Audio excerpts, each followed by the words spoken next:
স্নেকল্যান্ড, Brazil.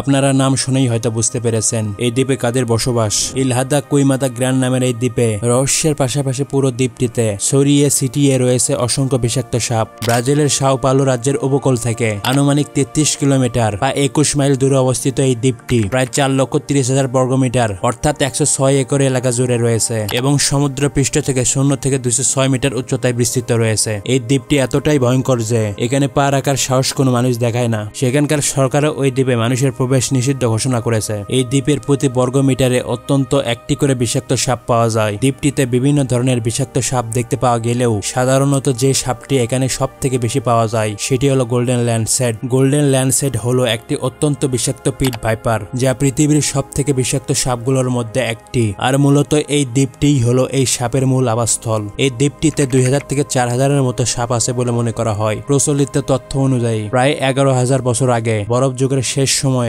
যখন সমুদ্র পৃষ্ঠের উচ্চতা বৃদ্ধি পায় তখন এই দ্বীপটি মূল ভূখণ্ড থেকে বিচ্ছিন্ন হয়ে গিয়েছিল। আর সেই সাথে সেখানে এই বিষাক্ত সাপগুলোও আটকা পড়ে যায়। দ্বীপটিতে কোনো প্রকার শিকারী প্রাণী না থাকায় সাপগুলো পুরো দ্বীপকে দখল করে নেয়। দ্বীপটিতে কোনো প্রকার খাদ্যের উৎস না থাকার কারণে দ্বীপে উড়ে আসা আগত পাখিদেরকে এরা শিকার করে নেয়। 1909 সালে এখানে একটি বাতিঘর তৈরি করা হয়েছিল যাতে করে এই দ্বীপে আসতে থাকা জাহাজগুলো দূরে সরে চলে যায়। আর এই লাইট হাউসকে রক্ষণাবেক্ষণ করার জন্য একটি পরিবার ওই দ্বীপে কয়েক বছর বসবাস করেছিল, কিন্তু এক রাতে রহস্যজনকভাবে তাদের সবার মৃত্যু হয়ে যায়। ধারণা করা হয় এই গোল্ডেন ল্যান্ডসেট সাপের কামড়ে তাদের সবার মৃত্যু হয়েছিল, কিন্তু এই ধারণার কতটুকু সত্যতা আছে তারপরে জানা সম্ভব হয়নি, কারণ এরপর থেকে এই জায়গাতে যাওয়ার সাহস আর কারোর হয়নি, যা সব সময় একটি রহস্যের মধ্যেই থেকে গেছে।